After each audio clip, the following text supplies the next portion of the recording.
ओम शांति। ओम शांति।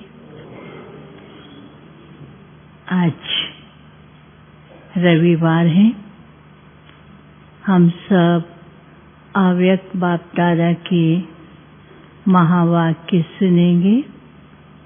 बाबा ने हम बच्चों को बहुत ही प्यार से रमणीक तरीके से बच्चों को स्मार्ट बनने के लिए, पावरफुल बनने के लिए बहुत सुंदर सुंदर युक्तियां बताई हैं।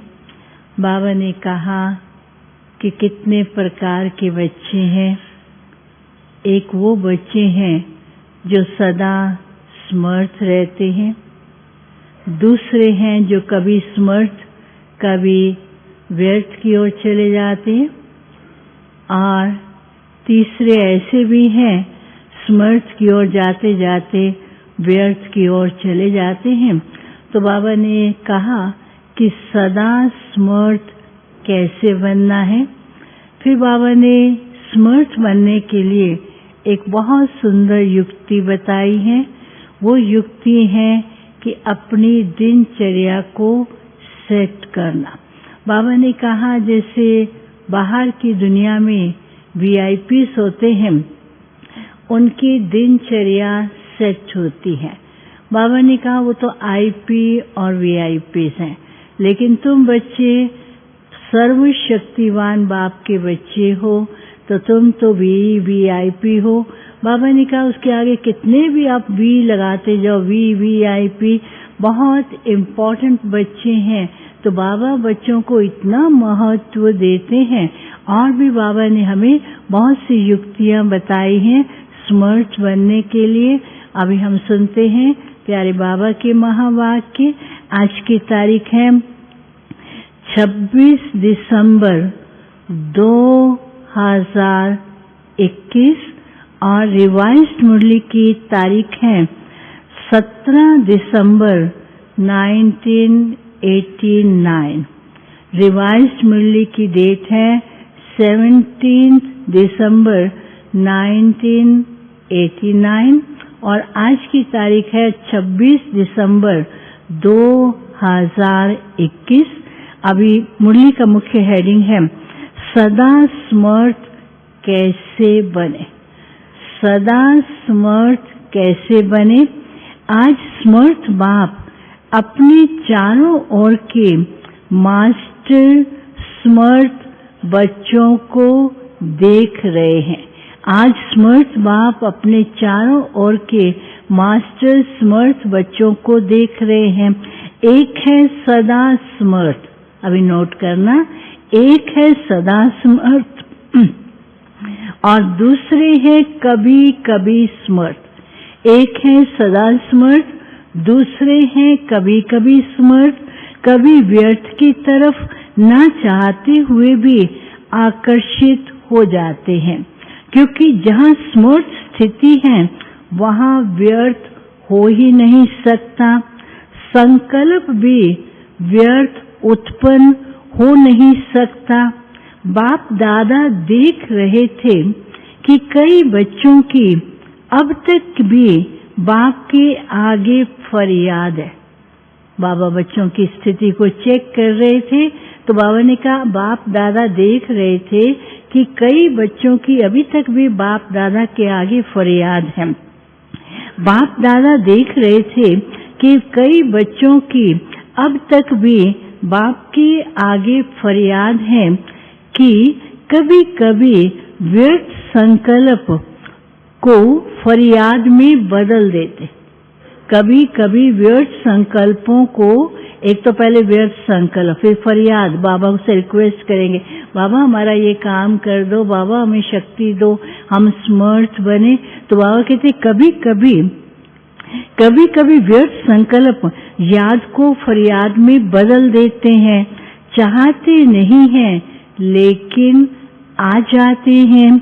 विकल्पों की स्टेज को तो मेजॉरिटी समय तक समाप्त कर लिया। विकल्पों की स्टेज को बाबा रिजल्ट बता रहे हैं। विकल्पों की एक है व्यर्थ, एक है ऐसे विकल्प। विकल्पों की स्टेज को मेजॉरिटी ने समाप्त कर ही लिया है, लेकिन व्यर्थ देखना, व्यर्थ सुनना और सोचना, व्यर्थ समय गंवाना। व्यर्थ देखना, व्यर्थ सुनना, व्यर्थ सोचना और व्यर्थ समय गंवाना, इसमें फुल पास नहीं है, क्योंकि अमृत वेले से सारे दिन की दिनचर्या में अपने मन और बुद्धि को समर्थ स्थिति में स्थित करने का प्रोग्राम सेट नहीं करते, इसलिए अपसेट हो जाते। सेट नहीं करते तो क्या होता है, अपसेट हो जाते हैं। जैसे अपने स्थूल कार्य के प्रोग्राम को दिनचर्या प्रमाण सेट करते हो, करते ना, आज ये करना है, आज ये करना है, आज ये प्रोग्राम करना है, आज ये इस प्रकार से। तो बाबा कहते स्थूल कार्य में तो अपने दिनचर्या को सेट करते हो, जैसे स्थूल कार्य में अपने दिनचर्या को सेट करते हो, ऐसे अपनी मनसा समर्थ स्थिति का प्रोग्राम सेट करेंगे तो स्वतः भी कभी अपसेट नहीं होंगे। मनसा स्थिति का प्रोग्राम सेट करेंगे तो कभी भी अपसेट नहीं होंगे। जितना अपने मन को समर्थ संकल्पों में बिजी रखेंगे तो मन को अपसेट होने का समय ही नहीं मिलेगा। आजकल की दुनिया में बड़ी पोजीशन वाले, जिन्हों को आईपी या वीआईपी कहते हैं, वह सदा अपने कार्य की दिनचर्या को समय प्रमाण सेट करते हैं। तो आप कौन हो? याद दिला रहे, बाबा पूछते हैं, पक्का करा रहे हैं। वो तो आईपी वीआईपी है, अपनी दिनचर्या को सेट करते हैं। तो बाबा कहते आप कौन हो? वह भले वीआईपी हैं, लेकिन सारे विश्व में ईश्वरीय संतान के नाते, ब्राह्मण जीवन के नाते आप कितने भी वी आगे लगा दो, कितने भी ये लगाएंगे, वीवीआईपी, फिर क्या डबल डबल ट्रिपल करते जाओ, लेकिन जितना लगाएंगे उतना अपनी स्टेज को भी तो बनाना पड़ेगा ना। तो बाबा कहते हैं वह सदा अपने कार्य की दिनचर्या को समय प्रमाण सेट करते हैं। तो आप कौन हो? वह भले वीआईपी हैं, लेकिन आप सारे विश्व में ईश्वरीय संतान के नाते, ब्राह्मण जीवन के नाते आप कितनी भी वी लगा दो तो भी कम है। कितनी भी लगाते जाओ तो बाबा कहते तो भी कम है, क्योंकि आपके आधार पर विश्व परिवर्तन होता है। आप विश्व के नव निर्माण के आधार मूर्त हो। एक तो आपके कारण ही विश्व परिवर्तन होता है, आप विश्व के नव निर्माण के आधार मूर्त हो।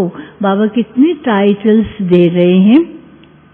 बेहद के ड्रामा के अंदर हीरो एक्टर हो, आधार मूर्त हो, परिवर्तन करने वाले हो, हीरो एक्टर हो और हीरे तुल्य जीवन वाले हो।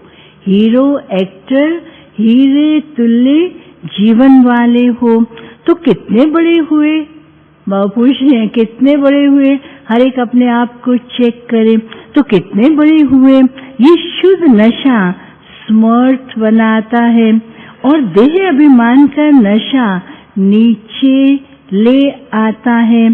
आपका आत्मिक शुद्ध नशा समर्थ बनाता है।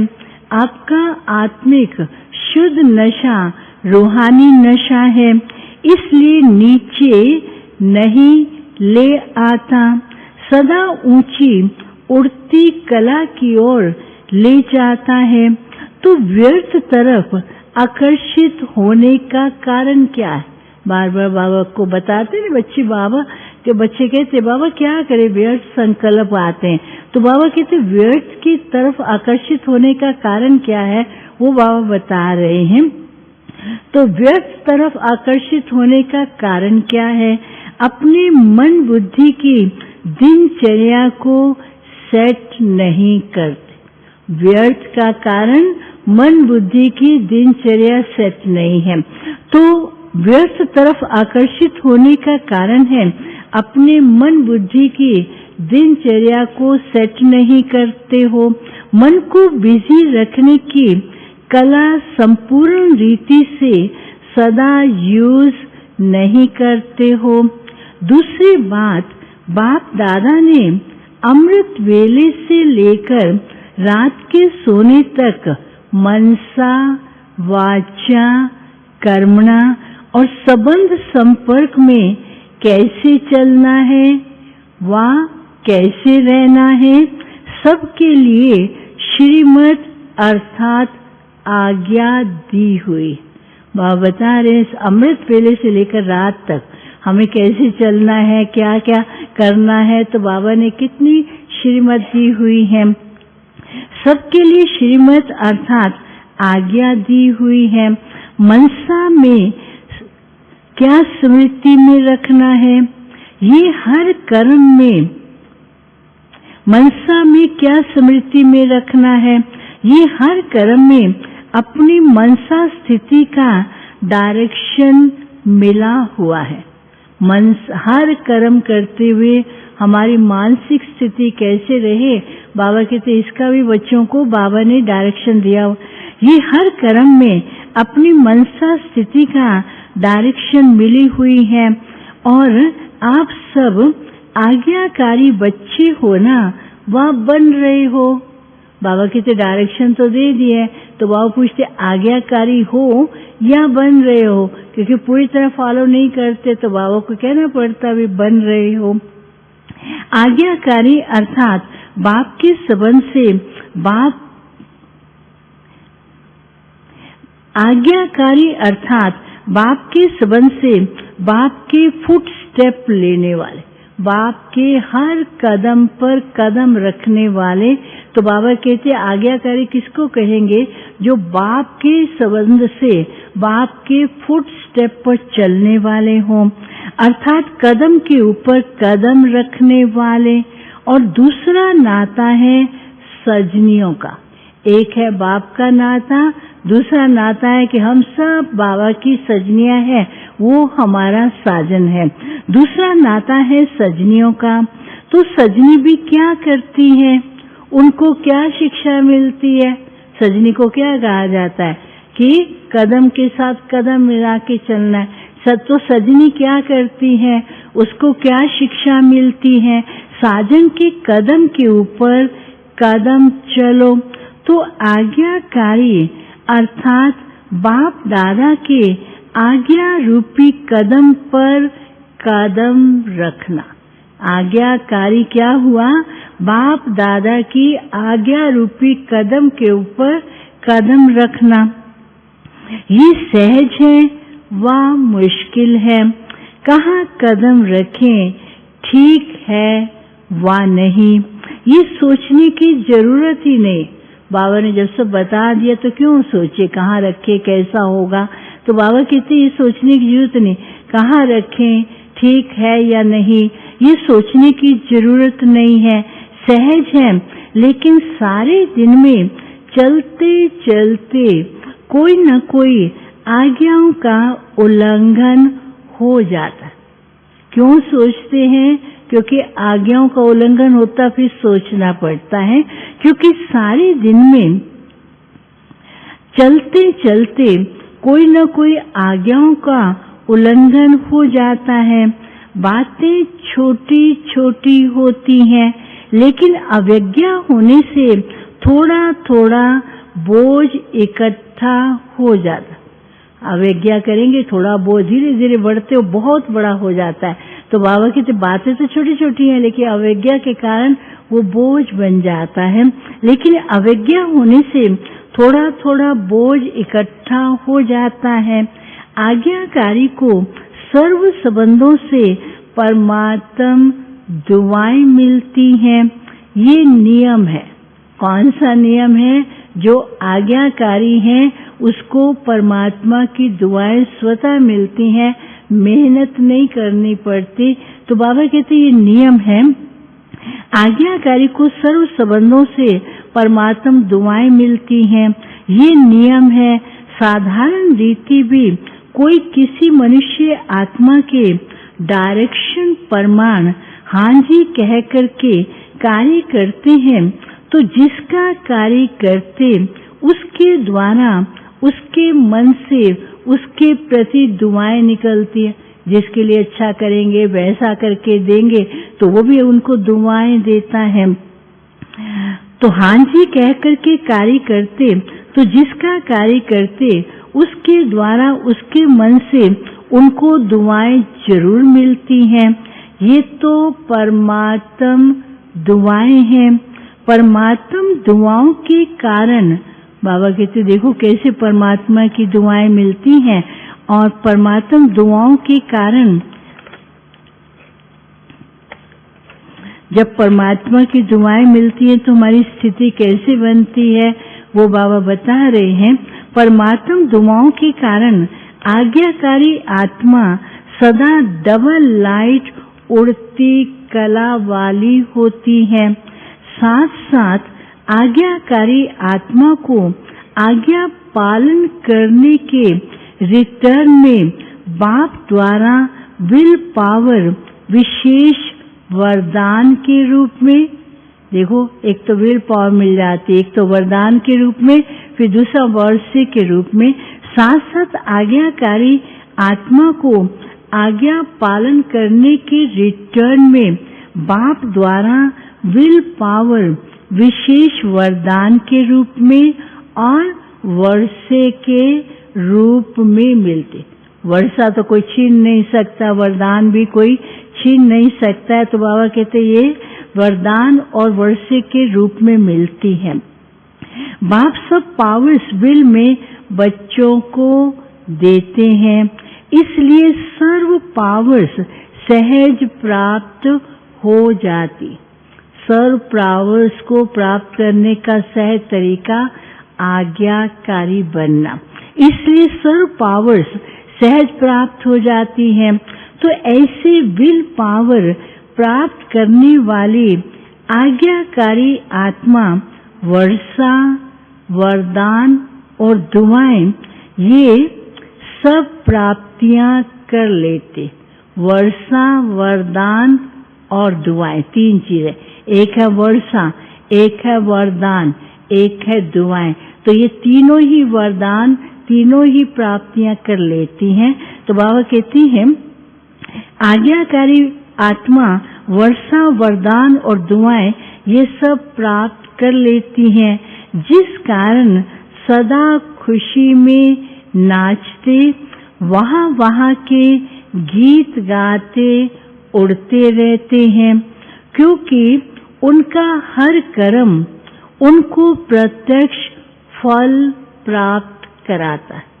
कितना सुंदर, बाबा के गीत गाते हैं, नाचते रहते हैं, उनका हर कर्म उनको प्रत्यक्ष फल प्राप्त कराता है। कर्म है बीज, जब बीज शक्तिशाली है तो फल भी ऐसा ही मिलेगा ना। तो हर कर्म का प्रत्यक्ष फल बिना मेहनत के स्वतः ही प्राप्त होता है। जैसे फल की शक्ति से शरीर शक्तिशाली रहता, फल में काफी न्यूट्रिशन होते हैं ना, तो बाबा कहते फल की शक्ति से शरीर शक्तिशाली मिलता है। जैसे फल की शक्ति से शरीर शक्तिशाली रहता है, तो ऐसे कर्म के प्रत्यक्ष फल की प्राप्ति के कारण आत्मा सदा समर्थ रहती है। तो सदा समर्थ रहने का दूसरा आधार है सदा और स्वतः आज्ञाकारी बनना। सदा समर्थ रहने का आधार है सदा और स्वतः आज्ञाकारी बनना। ऐसी समर्थ आत्मा सदा सहज उड़ते हुए अपनी संपूर्ण मंजिल, ऐसी समर्थ आत्मा सदा सहज उड़ते हुए अपनी संपूर्ण मंजिल बाप की समीप स्थिति को प्राप्त करती है। तो व्यर्थ तरफ आकर्षित होने का कारण है अवज्ञा। बाबा कहते समर्थ होने का कारण है आज्ञाकारी, व्यर्थ की तरफ आकर्षित होने का कारण है अवज्ञा। तो व्यर्थ की तरफ आकर्षित होने का कारण है अवज्ञा।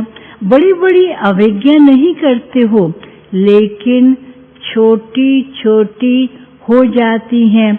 जैसे मुख्य पहली आज्ञा है पवित्र बनो, काम जीत बनो। इस आज्ञा को पालन करने में मेजॉरिटी पास हो जाते। बाबा ने सर्टिफिकेट दे दिया, पहली जो आज्ञा है उसमें मेजॉरिटी पास है और हो भी जाते हैं। बड़ी बड़ी अवज्ञा नहीं करते हो, छोटी छोटी हो जाती हैं। जैसे मुख्य पहली आज्ञा है पवित्र बनो, काम जीत बनो। इस आज्ञा को पालन करने में मेजॉरिटी पास हो जाते हो। भोली भोली माताएं भी इसमें पास हो जाती हैं। जो बात दुनिया असंभव समझती उसमें पास हो जाते हो। लेकिन उनका दूसरा भाई, अब दूसरा भाई कौन है? वो है क्रोध। वो वंडरफुल है, किसी के पास पहुंच जाता है। तो बाबा कहते उसका जो दूसरा भाई है, लेकिन उनका दूसरा भाई क्रोध, उसमें कभी कभी आधा फेल हो जाते। कभी क्रोध कर लेंगे, कभी रोब दिखा देंगे। तो बाबा कहते हैं लेकिन उनका दूसरा भाई क्रोध, उसमें कभी कभी आधा आधा फेल हो जाते हो। फिर होशियार भी बहुत है। बाबा पूछेंगे ना तो जवाब देने में बहुत होशियार हैं। तो बाबा कहते फिर होशियार भी बहुत है। कई बच्चे कहते हैं क्रोध नहीं किया, लेकिन थोड़ा रोब तो दिखाना ही पड़ता है। अब वही तो हुआ ना, क्रोध और रोब में क्या अंतर है? क्रोध थोड़ा बाहरी तेज रूप से दिखाते हैं, रोब उससे बल कम दिखाई दे, लेकिन वो उससे भी ज्यादा खतरनाक होता है। तो बाबा कहते फिर बाबा को बताते हैं। तो बाबा बता रहे हैं कई तो बहुत होशियार भी हैं। कई बच्चे कहते हैं क्रोध नहीं किया है, लेकिन थोड़ा रोब तो दिखाना ही पड़ता है। क्रोध नहीं आता, थोड़ा रोब रखना है। क्रोध नहीं आता, थोड़ा रोब आता है। जब असंभव को संभव कर लिया तो ये उसका छोटा भाई है। बाबा कहते असंभव जो बात थी उसको संभव कर लिया। रोब या क्रोध ये तो उसका छोटा भाई है। जब असंभव को संभव कर लिया, ये तो उसका छोटा भाई है। तो इसको आज्ञा कहेंगे वा अवज्ञा। अब रोब किया, क्रोध किया। अभी कहते ना क्रोध के बिना तुम्हारा काम नहीं है। कभी कभी कहते ठीक है मैं अभी दिखाता हूँ क्या है, अभी मैं जा करके जोर जोर से चिल्लाना शुरू कर देंगे। तो बाबा कहते उसके छोटे भाई को और आगे कर दिया, तो ये अवज्ञा हो गई ना। तो इसको बाबा कहते हैं तो इसको आज्ञा कहेंगे वा अवज्ञा। इसमें भी छोटी अवज्ञा अमृत वेले का नियम आधा पालन करते। फिर तीसरी अवज्ञा बता रहे। फिर बाबा ने कहा एक तो क्रोध का है, फिर और अवज्ञा क्या है? इसमें भी छोटी अवज्ञा अमृत वेले का नियम आधा पालन करते हो। उठ करके बैठ तो जाते हो, लेकिन जैसे बाप की आज्ञा है उस विधि से सिद्धि को प्राप्त करते हो। बाबा कहते उठ के बैठ तो जाते हो, लेकिन जो बाबा की आज्ञा है उस विधि से सिद्धि को प्राप्त करते हो। शक्तिशाली स्थिति होती है। स्वीट साइलेंस के साथ साथ निंद्रा की साइलेंस भी मिक्स हो जाती। कितना अच्छा!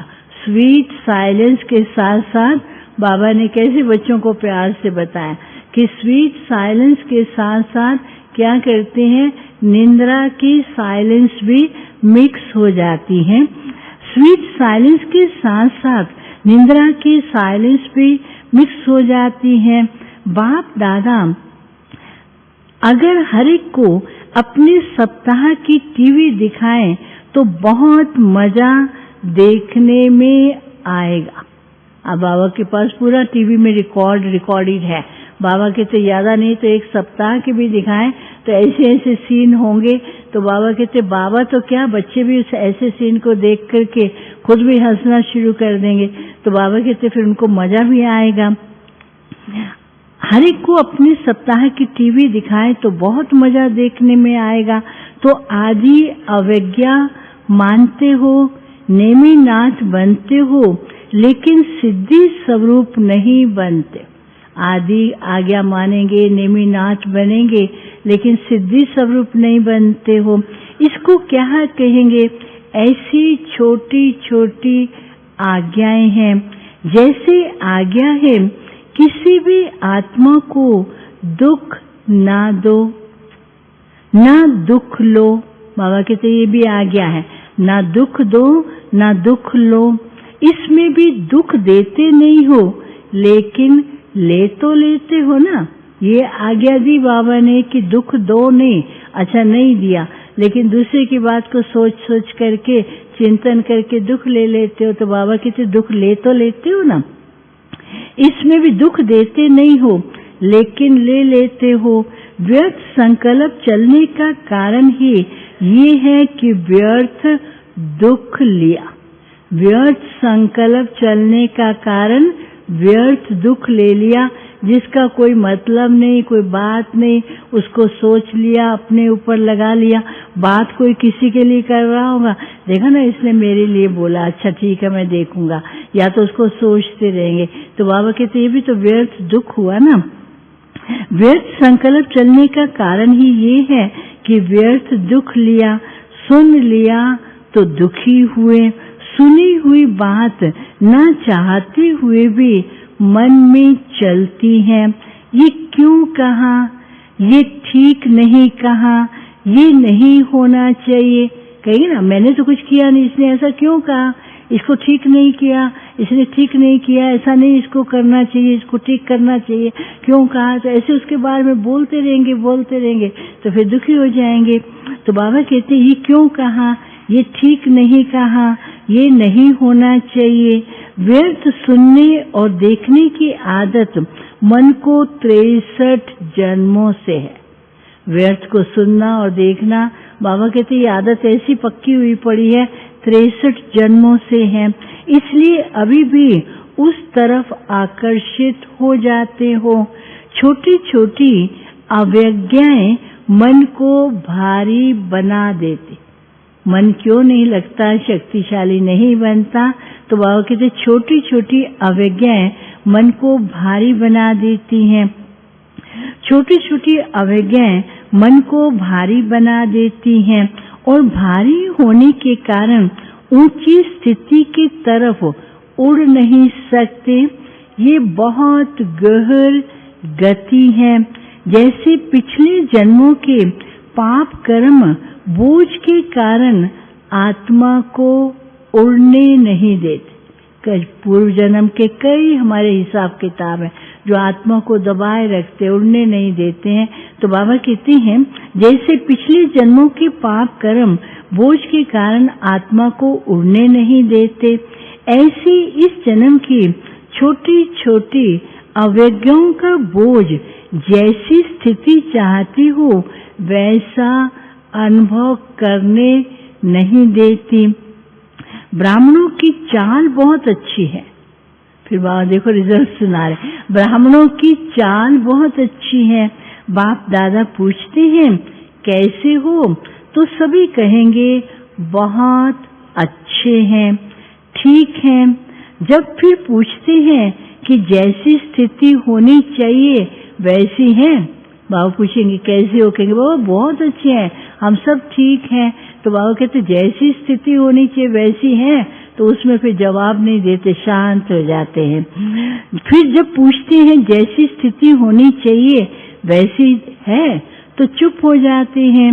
इस कारण ये अवज्ञा का बोझ सदा समर्थ बनने नहीं देता। तो आज यही स्लोगन याद रखना, ना व्यर्थ सोचो, ना देखो, ना व्यर्थ सुनो, ना व्यर्थ बोलो, ना व्यर्थ कर्म में समय गवाओ। कितनी बातें बोली, फिर से रिपीट कर रही हूं। न व्यर्थ सोचो, पहली बात। दूसरा, न व्यर्थ देखो। तीसरा, न व्यर्थ सुनो। चौथा, न व्यर्थ बोलो। पांचवा, न व्यर्थ कर्म में समय गवाओ।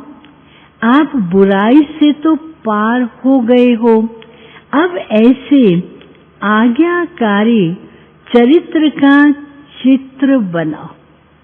आज्ञाकारी चरित्र का चित्र बनाओ, इसको कहते हैं सदा स्मर्थ आत्मा। अच्छा, सभी टीचर्स आर्टिस्ट हो ना। बाबा के सामने बहुत सारी बहनें, टीचर बहनें बैठी हैं।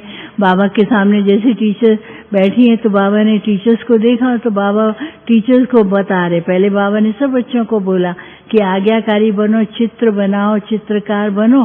तो फिर बाबा टीचर्स को बता रहे हैं। सभी टीचर्स आर्टिस्ट हो ना, चित्र बनाना आता है ना, अपना श्रेष्ठ चरित्र का चित्र बनाना आता है ना। तो बड़े बड़े चित्रकार वही हैं। बड़े बड़े चित्रकार क्या करते, जहाँ बैठेंगे कुछ भी देखेंगे फटाफट ड्राइंग करेंगे, चित्र बना देते हैं। तो बाबा कहते हैं तो बड़े बड़े चित्रकार वही हैं जो हर कदम में चरित्र का चित्र बनाते रहते हैं। इसी चरित्र का चित्र बनाने के कारण ही आपके जड़ चित्र आधा कल्प चलते। यहाँ चरित्र का चित्र बनाया, फिर द्वापर से लेकर कलयुग अंत तक आधा कल्प जड़ चित्र बनते हैं, उसकी पूजा होती है, गायन होता है। इसी चरित्र का चित्र बनाने के कारण आपके जड़ चित्र आधा कल्प चलते हैं। तो टीचर्स अर्थात बड़े से बड़ा चित्रकार।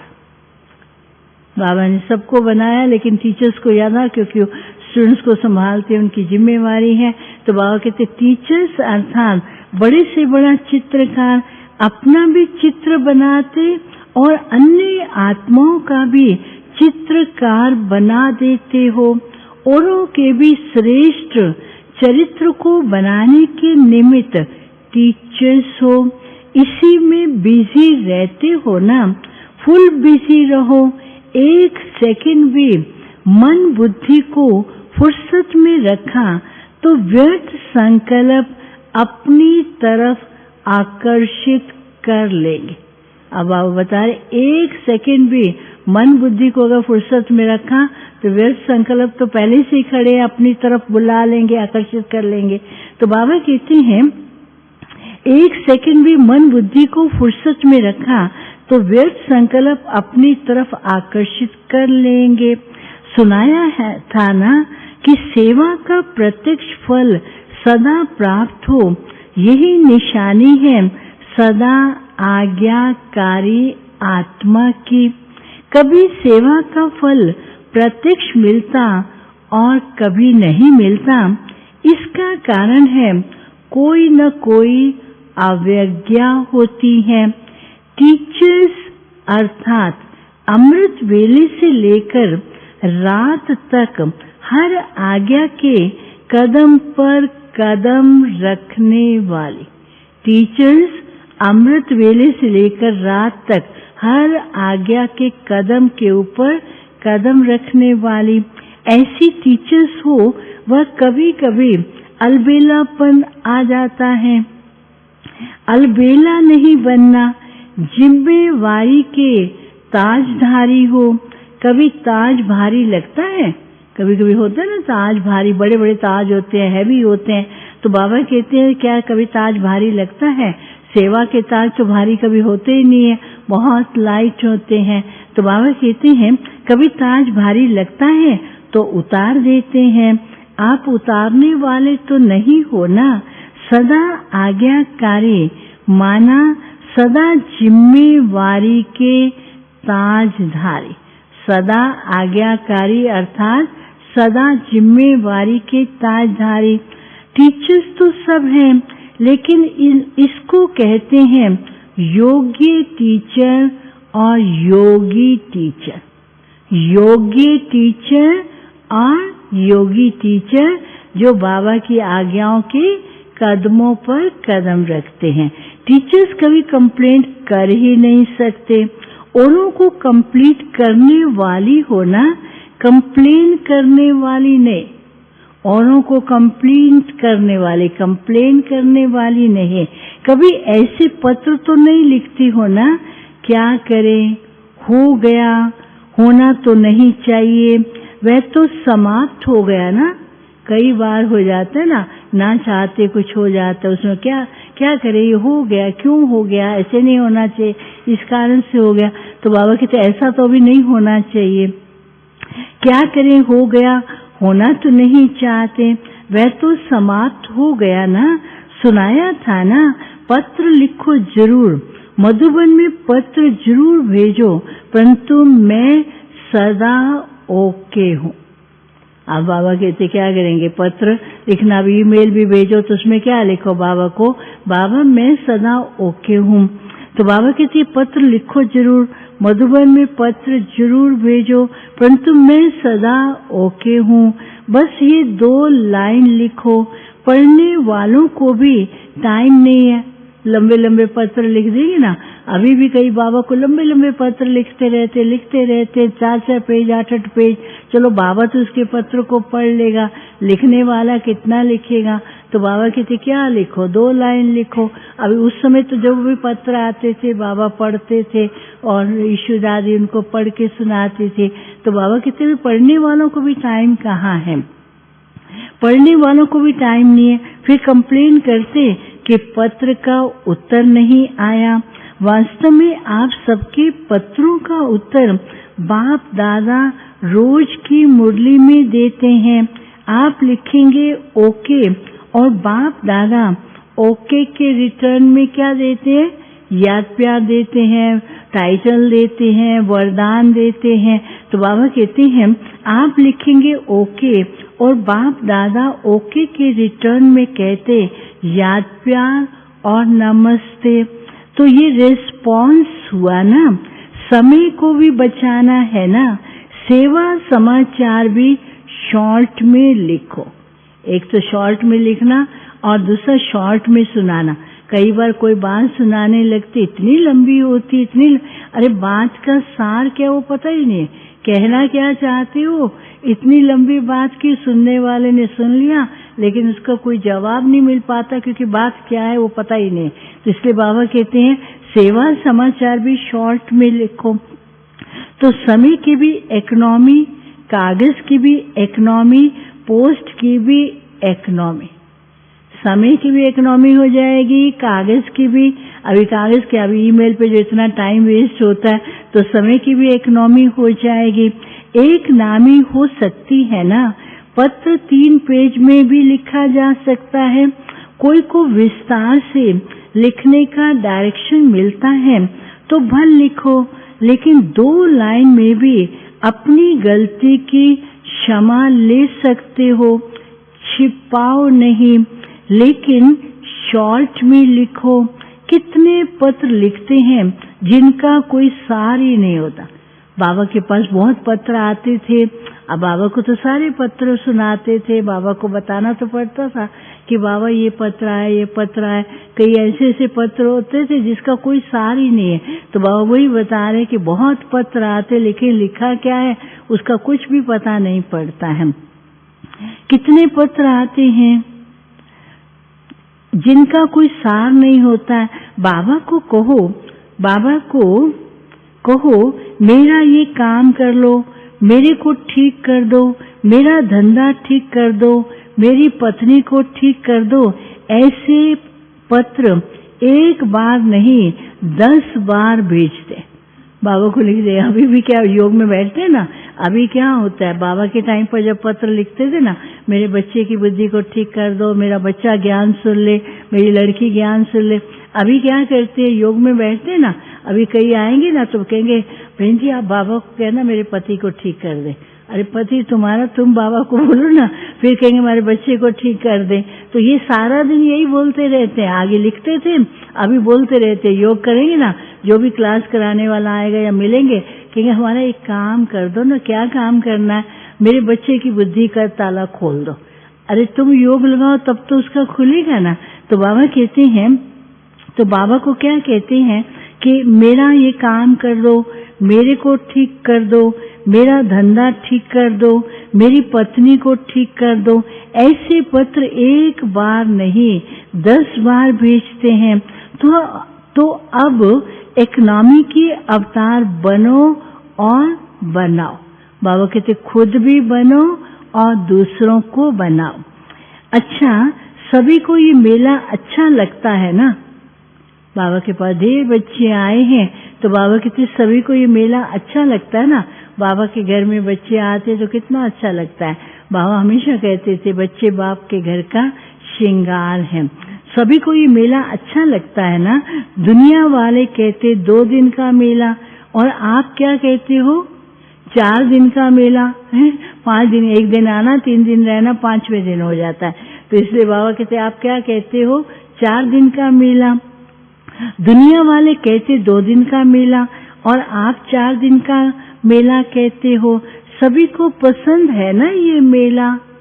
बाबा पूछ रहे हैं, अच्छा, चारों ओर के सदा समर्थ आत्माओं को सदा हर कदम में आज्ञाकारी रहने वाले आज्ञाकारी बच्चों को सदा व्यर्थ को समर्थ में परिवर्तन करने वाले विश्व परिवर्तक आत्माओं को सदा अपने चरित्र के चित्रकार बच्चों को समर्थ बाप दादा का याद प्यार और नमस्ते।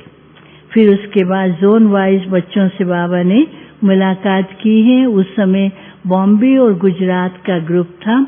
अव्यक्त बाप दादा की जोन वाइज बच्चों से मुलाकात, बॉम्बे और गुजरात ग्रुप।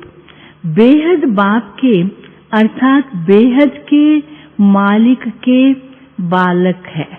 बेहद के बाप अर्थात बेहद के बाप के मालिक के बालक हैं। ऐसे समझते हो? बालक सो मालिक होता है। इसलिए बाप दादा बच्चे को मालिकम सलाम कहते। बाबा के बच्चे आते थे, बाबा कहते मालिकम सलाम। बाबा कहते बच्चे बाप के ही तो बच्चे हैं, तो इसलिए वही जाके आगे मालिक बनने वाले हैं। इसलिए बाप दादा बच्चों को मालिकम सलाम कहते हैं। बेहद बाप के बेहद के वर्षे के बालक हैं। यही बालक जाकर के मालिक बनेंगे। बेहद के बाप के बेहद के वर्षे के बालक सो मालिक हो, तो बेहद के वर्षे की खुशी भी बेहद की होगी ना। बेहद के वर्षे के मालिक हो तो बाबा कहते खुशी भी तो बेहद की होनी चाहिए। बाप बच्चों को अपने से भी आगे रखते हैं। विश्व के राज्य का अधिकारी बच्चों को बनाते हैं। खुद तो नहीं बनते, ना खुद बनते, ना सतयुग में आते, ना वो सुख देखते। बाबा तो बच्चों को ही भेज करके खुद जाकर के निसंकल्प होके बैठ जाते हैं। तो वर्तमान और भविष्य दोनों अधिकार मिल गए और दोनों ही बेहद के। यहाँ भी बेहद की खुशी, बेहद के बाप के बच्चे, बेहद के बाप के बच्चे बालिक हैं और भविष्य में भी मालिक बनते हैं। तो बाबा कहते दोनों अधिकार हैं बेहद के। दोनों अधिकार मिल गए और दोनों हैं बेहद के। सतयुग में भी तो हदें नहीं होंगी, और न भाषा की, न रंग की, न देश की। सतयुग में न भाषा, न रंग, न देश, न कोई पार्टीशन, कोई भी प्रकार की हद नहीं। न भाषा की, न रंग की, न देश की। यहाँ तो देखो कितनी हदें हैं। बेहद के आकाश को भी हदों में बांट दिया है। कोई किसी का प्लेन इधर से उससे दूसरे देश की तरफ जाएगा, वो जा नहीं सकता, परमिशन लेनी पड़ती है। कहीं पर लैंड करना होगा तो भी परमिशन लेनी पड़ती है। तो बाबा कहते बेहद के आकाश को भी हदों में बांट दिया है। बेहद के आकाश को भी हदों में बांट दिया, वहां पर कोई हद नहीं होती। तो बेहद का राज्य भाग्य हो गया। लेकिन बेहद का राज्य भाग्य प्राप्त करने वालों को पहले इस समय अपनी देह के हद से परे जाना पड़ेगा। अगर देह भान की हद से निकले तो और सभी हदों से निकल जाएंगे। एक पहली हद है देह भान की, उससे निकलेंगे तो और हदों से निकल जाएंगे, और हदों से निकलने की कोशिश करेंगे तो नहीं निकल पाएंगे। अगर देह भान की हद से निकले तो और सभी हद से निकल जाएंगे। इसलिए बाप दादा कहते हैं, देह सहित देह के सब संबंधों से न्यारे बनो। पहले देह फिर देह के संबंध, पहले देह से न्यारे फिर देह के संबंधों से न्यारे बनो। तो इस देह के भान की हद से निकले हो? बाबा पूछ रहे, तो इस देह के भान की हद से निकले हो? क्योंकि देह की हद कभी भी ऊपर नहीं ले जाएगी। देह मिट्टी है, मिट्टी सदा भारी होती है। कोई भी चीज मिट्टी की होगी तो भारी होगी ना। मिट्टी की चीज तो सदा भारी होती है। बाबा कहते कोई भी चीज मिट्टी की बनाएंगे वो तो भारी रहेगी। कोई भी चीज मिट्टी की होगी तो भारी होगी ना। तो ये देह तो पुरानी मिट्टी है, इसमें फंसने से क्या मिलेगा? कुछ भी नहीं।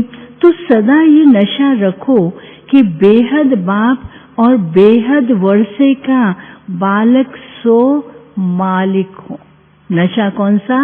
बेहद के बाप का, बेहद के वर्षे का बालक सो मालिक हूँ। जब बालक बनना है उस समय मालिक नहीं बनो। नहीं, बाबा फिर दूसरी बता रहे हैं, जहाँ पर बालक बनना है वहाँ पर मालिक बन जाते। मेरी बात क्यों नहीं मान? और जहाँ मालिक बनना है वहाँ बालक बन जाते हैं। तो बाबा कहते हैं, जहाँ बालक बनना है उस समय मालिक नहीं बनो, जहाँ मालिक बनना है उस समय बालक नहीं बनो। जब कोई राय देनी है, प्लान सोचना है, तो कुछ कार्य करना है तो मालिक होकर करो। लेकिन जब मेजॉरिटी द्वारा या निमित्त बनी हुई आत्मा द्वारा कोई भी बात फाइनल हो जाती है तो उस समय बालक बन जाओ। नहीं कोई मैं अपने बहुत अच्छे प्लान दिए, बस फिर सभी ने मेजॉरिटी उसको किसी और प्लान को पास किया तो उसमें कि मैंने जो बोला अच्छा था, ये क्यों नहीं सुनते हैं, फिर बार बार वही रिपीट करते रहेंगे। तो बाबा कहते उस समय जाकर के बालक बन जाओ। मालिक बन के दिया, अब फाइनल में बालक बनो। तो मालिक होकर करो। लेकिन जब मेजॉरिटी द्वारा या निमित्त बनी हुई आत्मा द्वारा कोई भी बात फाइनल हो जाती है तो उस समय बालक बन जाओ। उस समय मालिक नहीं बनना। मेरा तो विचार ठीक है, मेरा ही प्लान ठीक है, मालिक बन जाओ। मेरा जो है सब ठीक है, मेरा ही विचार ठीक है, बाकियों के ठीक नहीं है। तो बाबा कहते हैं कि मेरा ही विचार ठीक है, मेरा ही प्लान ठीक है। नहीं, उस समय मालिक नहीं बनो। किस समय राय बहादुर बनना है और किस समय राय मानने वाला बनना। समय समय पर कब राय बहादुर बनना है, कब राय को पालन करना या मानने वाला बनना है। जिसको ये तरीका आ जाता है वह कभी भी ऊपर नीचे नहीं होता, वह पुरुषार्थ और सेवा में सफल रहता। पुरुषार्थ और सेवा में सफल रहने का कारण मालिक सो बालक। जहाँ मालिक बनना है मालिक, जहाँ बालक बनना है बालक बनना। तो बाबा कहते हैं पुरुषार्थ, ये वह पुरुषार्थ और सेवा में सफल रहता है, अपने को मोल्ड कर सकता है, अपने को झुका सकता है। झुकने वाले को सदैव ही सेवा का फल मिलता है।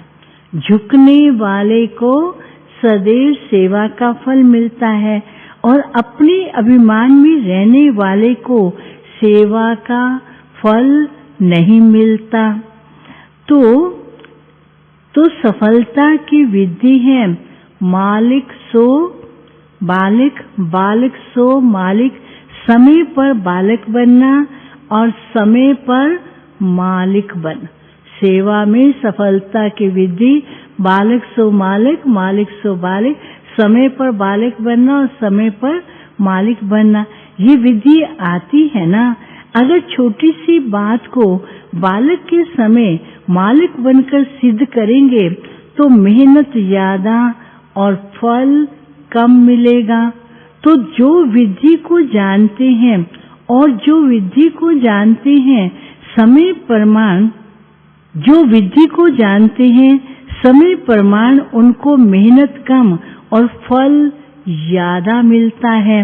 वह सदा मुस्कुराता रहेगा, स्वयं भी खुश रहेगा और दूसरों को देख करके भी खुश होगा।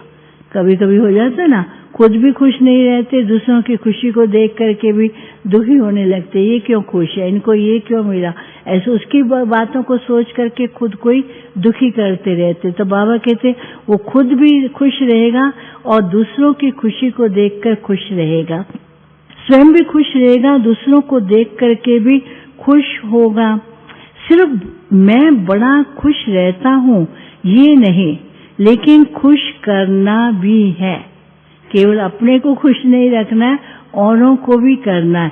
सिर्फ मैं बड़ा खुश रहता हूँ ये नहीं, लेकिन खुश करना भी है, खुश रहना भी है, तब राजा बनेंगे। राजा बनने की तरीका खुद खुश रहना है, दूसरों को खुश करना है। अपने को मोल्ड करेंगे तो गोल्डन एज का अधिकार जरूर मिलेगा। अच्छा मीठे मीठे सिखिलादे बच्चों प्रति माता पिता बाप दादा का याद प्यार। Good morning. रूहानी बाप के रूहानी बच्चों को नमस्ते। हम रूहानी बच्चों की रूहानी बाप दादा को याद प्यार, गुड मॉर्निंग और नमस्ते। अब सुनेंगे आज का वरदान। अनेक वरदान मिले, टाइटल मिले और अभी सुनेंगे आज का वरदान।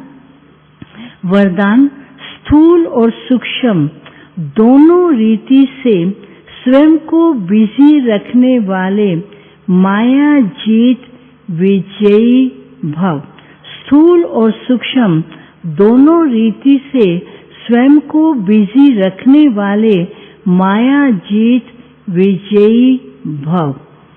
स्वयं को सेवाधारी समझ अपनी रुचि उमंग से सेवा में बिजी रहो तो माया को चांस नहीं मिलेगा। स्वयं को सेवाधारी समझ अपनी रुचि उमंग से सेवा में बिजी रहो तो माया को चांस नहीं मिलेगा। जब संकल्प से, बुद्धि से, चाहे स्थूल कर्मना से फ्री रहते हो तो माया चांस ले लेती है।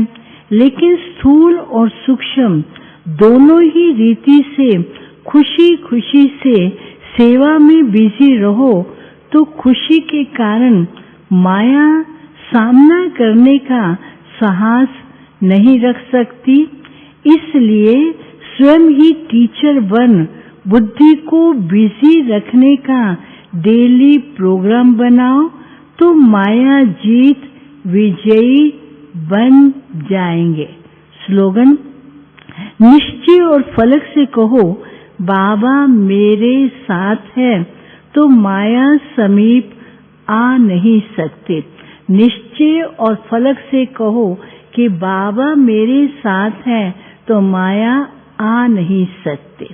तो बाबा को कितना प्यार से बच्चे याद करते हैं। बच्चे भी कहते बाबा मेरे साथ है, बाबा मैं बाबा के साथ हूँ। तो बाबा कहते इसी निश्चय में रहो कि बाबा मेरे साथ है तो माया तो क्या करेगी आकर के।